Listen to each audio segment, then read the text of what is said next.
आप सभी प्रेस के बंधुओं का हार्दिक अभिनंदन और स्वागत। किसी भी आंदोलन में एक प्रमुख भूमिका हमेशा से मीडिया की रही है और आज के इस दौर में जब सरकारों का दबाव बहुत ज़्यादा है, मीडिया हाउसेस पे, पोर्टल्स पे, अखबारों पे, इस समय में भी आप सभी का जो कवरेज हम लोगों को मिली है, जिस प्रकार का सहयोग हम लोगों को मिला है, उसके लिए आप सभी प्रेस के बंधुओं का बहुत बहुत साधुवाद। मैं अभी आज परिचय कराता हूं इस पैनल का। हमारे साथ मोहन रावत जी हैं, वरिष्ठ राज्य आंदोलनकारी हैं। हमारे साथ विपिन नेगी जी हैं, समसामयिक और जन सरोकार के मुद्दे पे हमेशा सड़क पर रहते हैं। मेरा नाम प्रांजल नौडियाल है, मैं समिति में महासमिति सचिव की भूमिका में हूँ। मोहित टिमरी जी हमारे समिति के संयोजक हैं। सह संयोजक लुसुन टोडरिया जी हैं और हमारे साथ मनीष गोनियाल जी हैं, सामाजिक कार्यकर्ता हैं और हमेशा जन सरोकारों के मुद्दों पर सड़क पर रहते हैं। जिस प्रकार से पिछले 24 साल में मूल निवास इस प्रदेश से खत्म किया गया और सशक्त भू कानून लाने की बजाय भू कानून को लगातार लचर किया गया, इसके विरोध में भाई मोहित टिमरी के नेतृत्व में यह आंदोलन इस प्रदेश में शुरू हुआ और हम 24 दिसंबर 2023 को जो हमने पहली महारैली देहरादून में करी थी, उसके बाद भिकियासैंण, बागेश्वर, हल्द्वानी, टिहरी, कोटद्वार और ऋषिकेश से होते हुए पहला चरण समाप्त हुआ था। फिर देश में आम चुनाव की घोषणा हो गई और अगला जो दूसरा चरण हमने शुरू किया वो हमारे हिसाब से स्थायी राजधानी गैरसैंण से हमने ये कार्यक्रम की दोबारा शुरुआत करी, जहां भारी जन समर्थन हमें मिला। बड़ी संख्या पे लोग गैरसैंण में हमारे साथ आए और इसके दूसरे भाग में हमने ऋषिकेश में गत रविवार को एक महारैली का आयोजन किया था, जिसमें हजारों की संख्या में लोग सड़कों पे उतरे और उस जन हुजूम से यह साबित हो गया कि मूल निवास 1950 और सशक्त भू कानून को लेकर अब प्रदेश की जनता जाग रही है। अपने अधिकारों को लेकर वो पूरी तरह से सड़कों पर है। अब मैं अपने संयोजक जिनके नेतृत्व में ये सारा आंदोलन चल रहा है, जिन्होंने पहली बार ये समिति का गठन किया और ये आंदोलन इस प्रदेश में शुरू किया, मैं भाई मोहित टिमरी से अनुरोध करूंगा कि आप प्रेस बंधुओं को वो संबोधित करें। भाई मोहित। आज की इस पत्रकार वार्ता में आप सभी पत्रकार बंधुओं का हार्दिक धन्यवाद। साथियों, हम अपने राज्य में एक मजबूत भू कानून की लड़ाई को लड़ रहे हैं। हम मूल निवास 1950 की लड़ाई को लड़ रहे हैं। अभी आपने देखा होगा, जब से ऋषिकेश में महारैली हुई है, सरकार दबाव में है। सरकार लगातार यह बात कह रही है कि हम जल्द से जल्द मजबूत भू कानून इस प्रदेश में लागू करेंगे। तो हम सरकार को संदेश देना चाहते हैं, हम मुख्यमंत्री जी से कहना चाहते हैं कि कोई भी कानून विधानसभा में पारित होने से पहले पब्लिक फोरम में आना चाहिए। सितंबर 2022 में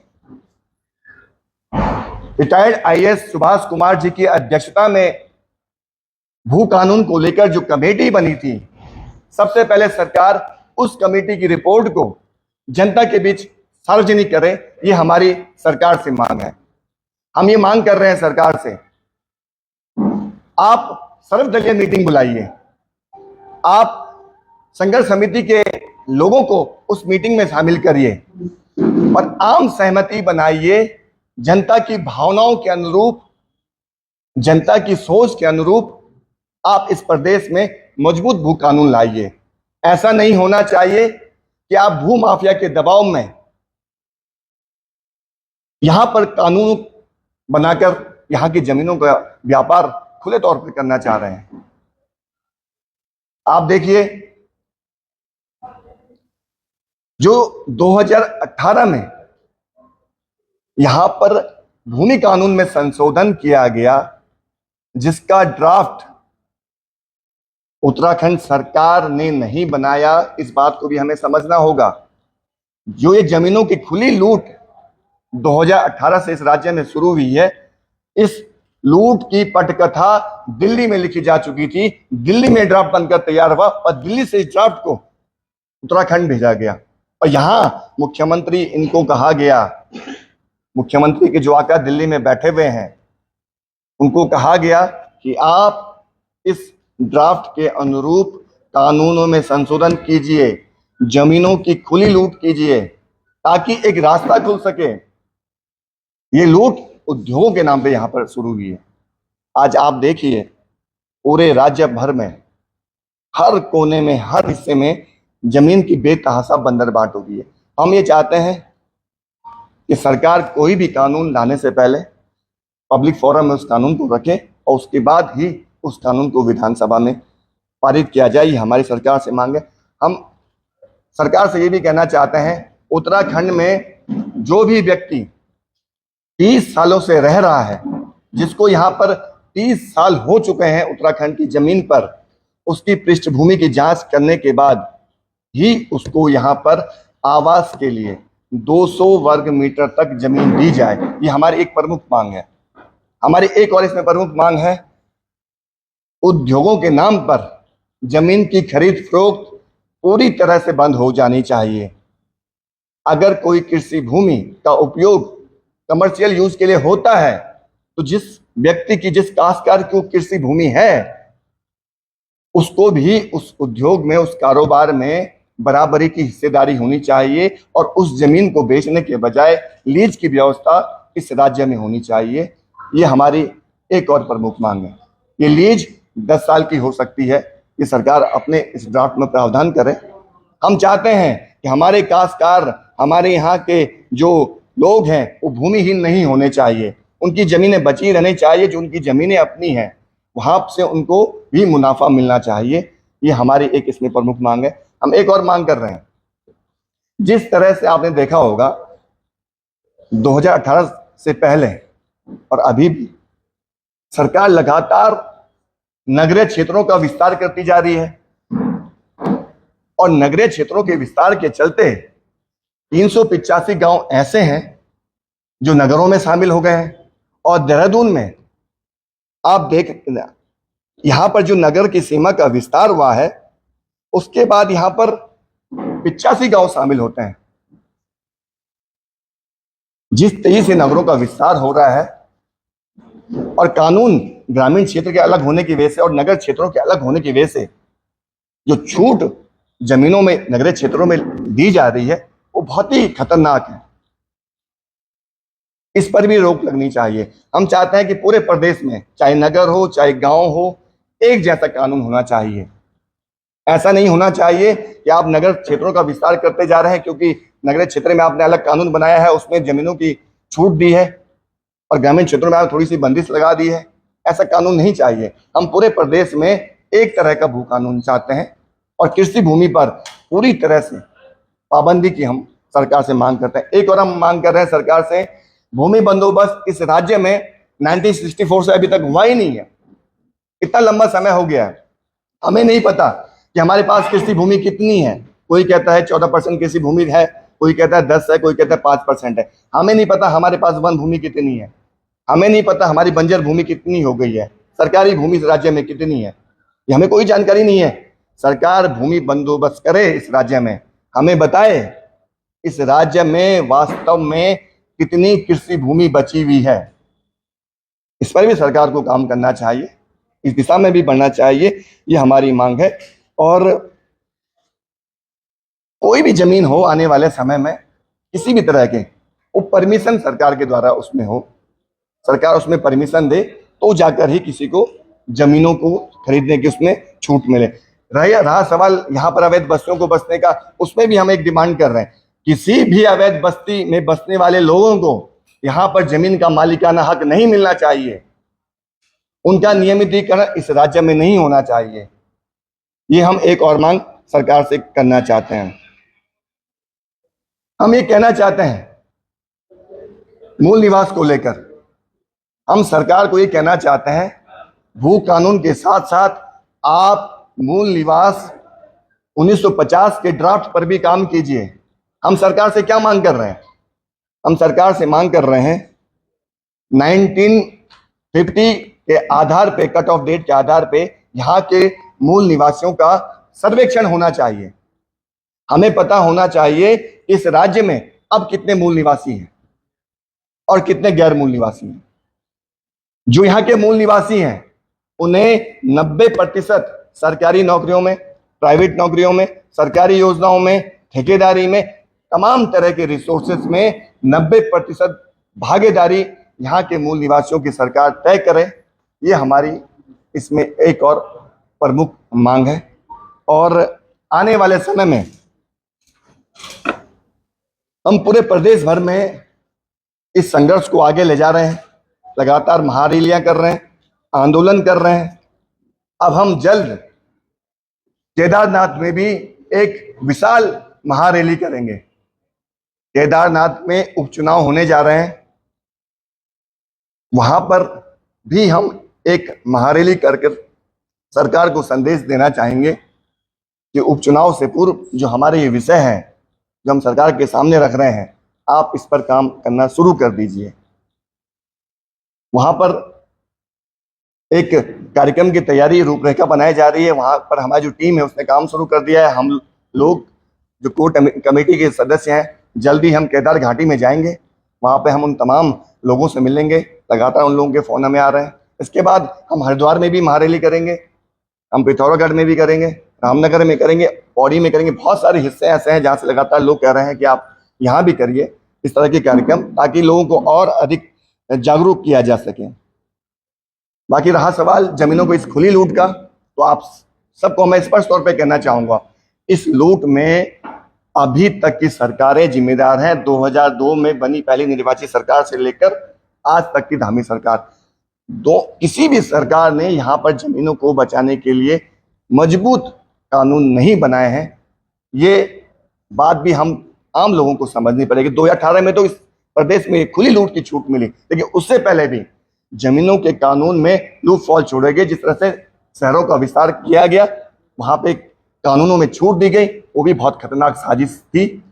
और हम चाहते हैं जितने भी उद्योगों के लिए जिन लोगों ने जमीनें ली है, सरकार श्वेत पत्र जारी करे। आप कहते हैं 2018 में यहाँ पे इन्वेस्टर समिट होता है, आप कहते हैं कि 1.5 लाख करोड़ रुपए का इन्वेस्टमेंट यहाँ पे होगा। सरकार ये बताए हमको कौन सा उद्योग इस राज्य में लगा है जिनके साथ आपके एमओयू साइन हुए हैं, और कितने लोगों को यहाँ रोजगार इस उद्योगों में मिला है। ये इन्वेस्टर समिट के नाम पे जमीनों को लूटने का एक धंधा इस राज्य में शुरू हुआ है। बहुत सारे मामले हमारे पास सामने आ रहे हैं। आपको जमीन दी जाती है पर्यटन हब के नाम पर, चिकित्सा के नाम पे, स्वास्थ्य के नाम पे, उद्यानिकी के नाम पे, उद्योग के नाम पे, और आप वहां पे प्रॉपर्टी डीलिंग काम कर रहे हो। इस तरह के कारोबार यहाँ पे चल रहे हैं। और मुख्यमंत्री जी कहते हैं अपनी प्रेस कॉन्फ्रेंस में, उनके संज्ञान में आया है जो 2018 में कानूनों में संशोधन हुआ है, उसके नकारात्मक प्रभाव पड़े हैं। जब आपको अब ये बातें समझ में आ रही हैं, आपको ये बातें अब समझ में आ रही हैं। गैरसैंण में जमीनों पर पाबंदी लगी थी, लेकिन 2018 के बाद वो पाबंदी भी खत्म होगी, वहां भी एक खुला व्यापार जमीनों का चल रहा है। आखिर मुख्यमंत्री जी को उत्तराखंड जो हमारा हिमालयी राज्य है, इसकी संवेदनशीलता को समझना चाहिए। मुझे आप लोग एक बात बताइए, इस देश में जितने हिमालयी राज्य हैं उनमें से एकमात्र उत्तराखंड ऐसा हिमालयी राज्य क्यों है जहां जमीनों की खुली लूट है? इस बात की गंभीरता को मुख्यमंत्री को समझना चाहिए। हमारी सीमाएं चाइना से, बॉर्डर से जुड़ी हुई हैं, नेपाल से जुड़ी हुई हैं। हमारे सामने तमाम तरह के खतरे हैं। हमारी अपनी संवेदनशीलता है, हमारा अलग तरह का परिवेश है, संस्कृति, अपनी पहचान है, वो आज संकट में आ गई है इस तरह के लचर भू कानूनों के चलते। इस बात की गंभीरता को हमारी सरकार को समझना चाहिए। मुख्यमंत्री को गंभीरता पूर्वक, ऐसा नहीं कि दिल्ली के इशारों पर आप नाचते रहे और यहाँ की जमीनों को आप इसी तरह लूटते रहे। ये इस राज्य में नहीं चलना चाहिए। मैं यही कहूंगा, इस राज्य में जितने भी मुख्यमंत्री रहे हैं वो सब इसके लिए दोषी हैं, जिन्होंने जमीनों के खुली छूट का रास्ता भू माफिया के लिए तैयार किया है। तो मैं खुद आप सभी का विशेष तौर पर धन्यवाद दूंगा। ये कुछ बातें थी जो आप लोगों से हमें करनी थी आगे की रणनीति को लेकर, और सरकार से हम क्या डिमांड करना चाहते हैं, क्या हमारी कुछ मांग है, इस पर हमने अपनी बातें आप लोगों के सामने रखी। आपके कुछ सवाल हो तो आप हमारे बीच रख सकते हैं। आपको लगातार 1950 की बात कर रहे हैं। यूसीसी में प्रोविजन दिया हुआ है, इस प्रोविजन में 1 साल के जो व्यक्ति यहाँ पर कार्यरत है वो यहाँ का निवासी हो जाता है, उससे सारे हमारे राइट्स पे मिल जाते हैं। उसको लेकर क्या कहना है आपका? देखिए हम उसका भी विरोध कर रहे हैं। हम तो कह रहे हैं मूल निवास 1950, और आप कह रहे हैं कि एक साल से जो व्यक्ति इस राज्य में स्थायी तौर पर रह रहा हो उसको भी उसी तरह की सुविधाएं मिलेंगी जो यहाँ के मूल निवासियों को मिलेंगे। ये क्या इस राज्य में, आप ये बात मानिए, यहाँ के मूल निवासियों के अधिकारों के साथ इस तरह का छल क्यों किया जा रहा है? अगर एक साल का प्रावधान हो गया तो नौकरियां मिलेंगी, आपको तमाम सरकारी योजनाओं का लाभ मिलेगा, आप आसानी से जमीनें खरीद पाएंगे। रिसोर्सेस लुटाने के लिए ही ये कानून बनाया गया है। हम कह रहे हैं कि हमारे पास बहुत लिमिटेड रिसोर्सेस हैं, हम इस तरह के कानून ना बनाएं जो हमारे लोगों का हक मारे। हमारे लोगों के सामने तमाम तरह की चुनौतियां, उनको नौकरियां नहीं मिल रही हैं, उनको तमाम तरह के यहाँ जो लाभ मिल रहे थे अपने राज्य में वो नहीं मिल पा रहे हैं। आप यूसीसी लाकर उस तरह के लाभों को आप ऐसे लोगों को दे रहे हो जो इस राज्य के मूल निवासी नहीं है, जो एक साल पहले यहाँ आ गए। कुछ ना कुछ एक क्राइटेरिया तो होना ही चाहिए। इस राज्य में जो लोग हैं उनकी आपको भावनाओं का सम्मान तो करना चाहिए, उनके लिए तो आपको काम करना चाहिए। तो सरकार को इस कानून को जो एक साल की बाध्यता रखी है इसको भी खत्म करना चाहिए। 1950 की जो हम डिमांड कर रहे हैं उस पर सरकार को आगे बढ़ना चाहिए।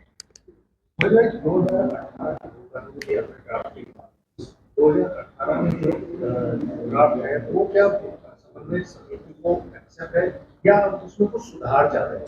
देखिए, जो 2018 का जो ड्राफ्ट है वो तो कभी स्वीकार हो ही नहीं सकता ना। लूट का रास्ता तो खोलने के लिए तो वो कानून बनाया गया है। जितने संशोधन सरकार ने उसमें किए हैं उसमें तो जमीनों की समय जो सीमा है उसको खत्म किया गया। जितनी चाहे मर्जी कोई जमीन इस राज्य में खरीद सकता है, वो खत्म होनी चाहिए जो उस कानून के बाद इस राज्य में शुरू हुई है। क्या समन्वय समिति कोई ऐसा ड्राफ्ट ग्रुप तैयार कर रही है कि जो सरकार के साथ टेबल टॉक हो तो आप रख सके कि किस तरह का कानून होना चाहिए? ऐसा कुछ मसौदा आप लोगों ने तैयार किया है? देखिए, हम मूल निवास पर भू कानून पे ड्राफ्ट हमारी टीम तैयार कर रही है और 9 नवंबर राज्य स्थापना दिवस तक वो ड्राफ्ट बनकर तैयार हो जाएगा और आप सभी के माध्यम से उस ड्राफ्ट को लेकर एक बार फिर हम बात करेंगे और जनता को बताएंगे कि ये हमारा अपना ड्राफ्ट है जिसकी हम सरकार से डिमांड कर रहे हैं। अगर इस ड्राफ्ट के अनुरूप सरकार काम करती है इस राज्य में तो ही हम आगे सरकार को बधाई देंगे कि आपने बहुत अच्छा काम किया। अगर इसके अनुरूप काम नहीं होगा तो जो आंदोलन इस राज्य में चल रहा है वो इसी दिशा में, इसी गति से आगे बढ़ता रहेगा। मुख्यमंत्री ने अभी हाल में प्रेस वार्ता के माध्यम से बताया कि बजट सत्र तक वो कानून हम सशक्त वो कानून लेकर के आ रहे हैं। इसका मतलब है सरकार उस और कदम बढ़ा चुकी है। तो इसको आप अपनी पहली जीत मानते हैं या सरकार को आपके इन आंदोलन से कहीं ना कहीं अब डर लगता है? देखिए, सरकार तो डरी हुई है, ये जनता की ही ताकत है, लेकिन हमारी कोई जीत नहीं है इसमें। मुख्यमंत्री और ये सरकार जनता का भरोसा खो चुकी है। जनता का इन पर कोई भी भरोसा आज रहा नहीं है। अगर भरोसा होता तो महारैली में लोग नहीं आते। मुख्यमंत्री को प्रेस कॉन्फ्रेंस करनी पड़ती है, हम ऋषिकेश में कार्यक्रम करते हैं, प्रेस कॉन्फ्रेंस करते हैं, उसके बाद मुख्यमंत्री आते हैं। तो हमारा ये कहना है कि हमारी जीत तब होगी जब जन भावनाओं के अनुरूप इस राज्य में भू कानून और मूल निवास का कानून विधानसभा में पारित होगा। तब तक हमारी कोई भी जीत नहीं है। हम यहाँ की जनता की भावनाओं के अनुरूप कानून इस राज्य में चाहते हैं। मेरा आखिरी सवाल है आपसे, केदारनाथ में चुनाव होने वाले हैं, केदारनाथ का आपने जिक्र किया, महारैली में क्या समन्वय समिति चुनाव में भी पार्टिसिपेट करेगी या वहाँ पर क्या सपोर्ट करेगी किसी लोग भू कानून और मूल निवास के मुद्दे पर? देखिए, सवाल कई बार पूछा जाता है। हमारा ये मानना है कि जो संघर्ष समिति है उसके उद्देश्य हैं मूल निवास और भू कानून। चुनावी कोई उद्देश्य नहीं है, राजनीति में भागीदारी लेना कोई उद्देश्य नहीं है। जिस उद्देश्य को लेकर जो संघर्ष समिति बनी हुई है हम उसी के अनुरूप काम करेंगे। और अभी हमने इस बारे में निर्णय नहीं लिया है कि हमें चुनाव लड़ना है नहीं लड़ना है। वैसे ये पॉलिटिकल फोरम तो है नहीं, सामाजिक आंदोलन है, तो हम चुनावी जो कार्यक्रम होंगे आगे उस दिशा में बिल्कुल भी आगे नहीं बढ़ेंगे। एक सवाल है मोहित भाई, जी, आप कह रहे हैं कि सशक्त भू कानून लाना चाहिए और जमीनें पे पाबंदी रखनी चाहिए, लेकिन दूसरा कारण ये भी है कि हमारे उत्तराखंड की जो यहाँ की जनमानस की आर्थिकी है वो बहुत कमजोर है। जी। हमारा आदमी जमीन बेचता है तभी कोई खरीद पाता है। जी। लेकिन आर्थिकी भी तो मजबूत होनी चाहिए ताकि हमारा आदमी आर्थिक रूप से इतना मजबूत हो वो जमीन बेचे। जी। उसको कैसे आप देखते? देखिए, मैंने ये बात रखी है। हमने क्या कहा है, माना कोई हमारा काश्तकार है उसकी जमीनें कैसे बचेंगी? हमने चाहते वो भूमिहीन हो। माना कोई उद्योगपति कारोबारी चाहता है मैं यहाँ पे फैक्ट्री लगाना चाहता हूँ, स्कूल खोलना चाहता हूँ, बगीचा, बागवानी, किसी भी तरह का कारोबार करना चाहता हूँ, उस जमीन पर जो उसका मालिक है बराबर की भागीदारी उसकी भी होनी चाहिए। ये हम मांग कर रहे हैं। और जो जिस जमीन का जो मालिक है वो जमीन अपनी लीज पर दे, उस जमीन को न बेचे। ऐसा सरकार कानून बनाए कि जमीन न बेच सके, लीज की व्यवस्था हो। इस तरह की हम डिमांड करें। और लीज की व्यवस्था भी एक समय सीमा के लिए 10 साल के लिए हो। अगर उस कारोबारी का कार्य बेहतर है, उससे रोजगार मिल रहा है, तो उस लीज को आगे बढ़ाया जा सकता है। ये हमारी डिमांड एक और सवाल है मेरा, अभी बहुत बड़ा इन्वेस्टर लीज वाली कर रहे हैं, क्या आप सरकार से ये डाटा भी लेंगे कि भाई आपने इतना बड़ा इन्वेस्टर सबमिट करा, कितने एमओयू साइन हुए हैं और कितने आप लीज पे दे रहे हैं, या आप उनके साथ में क्या कनेक्ट कर रहे हैं? देखिए, बिल्कुल ये जायज सवाल बनता है। सरकार श्वेत पत्र सरकार को जारी करना चाहिए। आपने कहा हमने 1.5 लाख करोड़ का यहाँ पे इन्वेस्टमेंट करने के लिए एमओयू साइन हो चुके हैं। आप हमें ये बताइए ना, कितने इंडस्ट्री यहाँ लगी, कितने होटल, कितने यहाँ पर हॉस्पिटल खुले, क्या आप कितने कारोबार यहाँ पे स्थापित हुए जिसमें लोगों को रोजगार मिला है। मैं आपको एक उदाहरण देता हूँ। ऋषिकेश के तपोवन में एक कोई सरीन नाम का व्यक्ति है जिसने अपना एक फर्म बनाया है, सरीन टूरिज्म वेंचर्स के नाम पे। उस बंदे ने टूरिज्म हब के नाम पे जमीन सरकार से ली और उस जमीन को बेच दिया। सरीन एकमात्र ऐसा व्यक्ति नहीं है जिसको सरकार ने उद्योगों के नाम पे जमीन दी हो। ऐसे न जाने कितने सरीन इस राज्य में आ गए हैं जो जिस उद्देश्य के लिए जमीन ले रहे हैं उस उद्देश्य के अनुरूप वहां पर कोई भी काम हमें दिखाई नहीं दे रहा है। वहां प्रॉपर्टी डीलिंग के धंधे हो रहे हैं, उनके अलग तरह के कारोबार वहां पे चल रहे हैं। ये बहुत सारे ऐसे कारण हैं जिससे हमारी जमीनें नहीं बच सकती इस राज्य में। बिजली रैलियां होती है, गैस सेल होती है और अन्य जगहों पे भी होती है, उसमें यूकेपी और तमाम ऐसी पार्टियां जिनके द्वारा शेयर लेने की कोशिश की जाती है, वो कैसे देख रहे हैं आप? क्योंकि उन्होंने भी एक रैली का आह्वान किया। देखिए, श्रेय लेने वाली बात तो इसमें नहीं है। आप ये देखिए, ये आंदोलन जनता का आंदोलन है और इस आंदोलन में हमारी संघर्ष समिति बनी हुई है और इस संघर्ष समिति को पूरे उत्तराखंड की जनता का सपोर्ट मिला हुआ है। एक भी आंदोलन इस संघर्ष समिति का आप बता दीजिए जिसमें हजारों हजार लोग ना आए हों। इसका मतलब संघर्ष समिति पर जनता का भरोसा है। आंदोलन करना, लोगों को सड़कों पर लाना, उनको अवेयर करना, ये हम सबकी जिम्मेदारी बनती है। चाहे वो किसी भी पार्टी के हों, चाहे कोई भी सामाजिक संगठन हो, लोगों को जागरूक करें, बताएं उनके अधिकार इस राज्य में किस तरह से उनके अधिकारों पर हनन हो रहा है। तो मैं समझता हूँ ये सामूहिक लड़ाई है, हर किसी व्यक्ति की ये लड़ाई है। उनको इस लड़ाई को आगे बढ़ाकर और किसी भी मूवमेंट में उनको अपनी भागीदारी निभानी चाहिए।